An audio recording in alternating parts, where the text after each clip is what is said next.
নমস্কার। গরমের মধ্যে যে সিম্পল ভাবে রুই মাছের বা কাতলা মাছের একটা ঝোল বানাই আমি, সেটাই আজকে আমি আপনাদের সাথে শেয়ার করব। খুবই ইজি, হয়তো আপনারা অনেকে বানানো, কিন্তু যারা নতুন আছেন, যারা আমার মতন এরকম ঝোল বানাতে চান, তো তাদের জন্যই আজকের রেসিপি রুই মাছের ঝোল।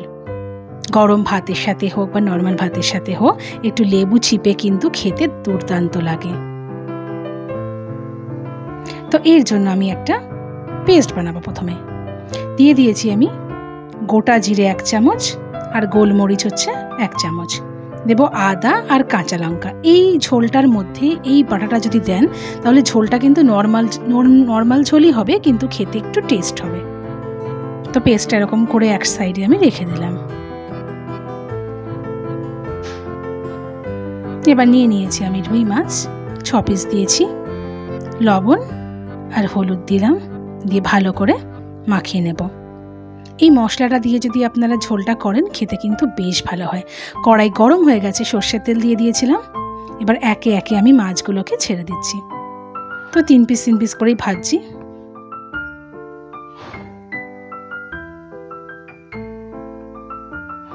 এরকম সিম্পল মাছের ঝোল কিন্তু খেতে বেশ ভালোই লাগে। তো সবগুলো মাছ আমি ভেজে উঠিয়ে নিলাম। দিয়ে দেব গোটা জিরে ফোড়নে। এবার আমি দেব সজনে ডাঁটা, ঝিঙে, পটল, পেঁপে চাইলে পেঁপেও দিতে পারেন বা আলুও দিতে পারেন। দেব কাঁচা লঙ্কা। ভীষণ লাইট হবে, কিন্তু পেট ঠান্ডা থাকবে আর সহজে গরমের মধ্যে হজমও হয়ে যাবে। তো ভালো করে একটু ভেজে নিতে হবে, খুব বেশি ভাজা দরকার, লাল লাল মতন হয়ে গেলেই হবে।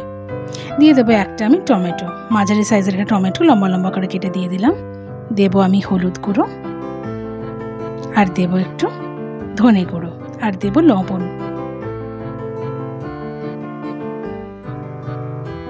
দিয়ে ভালো করে মিশিয়ে নিচ্ছি।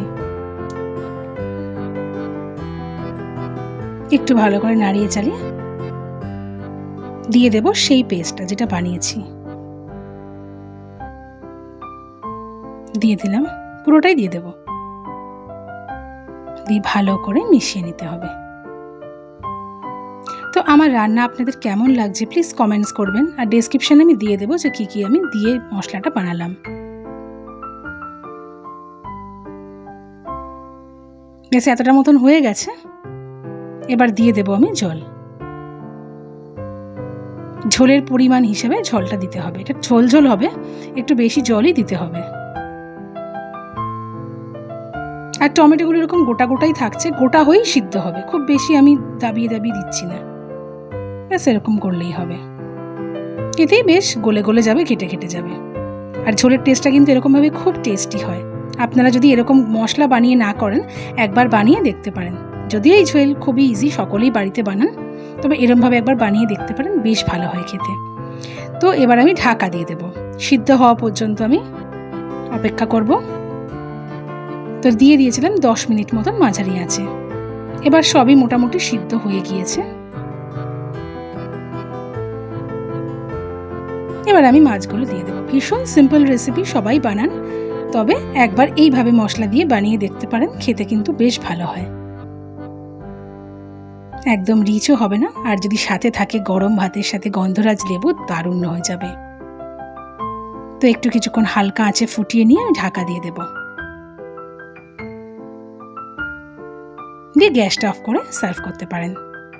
তো আমার রান্না যদি ভালো লেগে থাকে প্লিজ লাইক, কমেন্টস আর শেয়ার করে দেবেন। পেজটাকে ফলো করে দেবেন। যদি আপনারা ইউটিউব থেকে দেখেন, চ্যানেলটাকে প্লিজ সাবস্ক্রাইব করে দেবেন। আরও বিভিন্ন রকম রেসিপির জন্য আমার ইউটিউব চ্যানেল এবং ফেসবুক পেজে নজর রাখুন, তাতে বিভিন্ন রকমের রেসিপি আছে।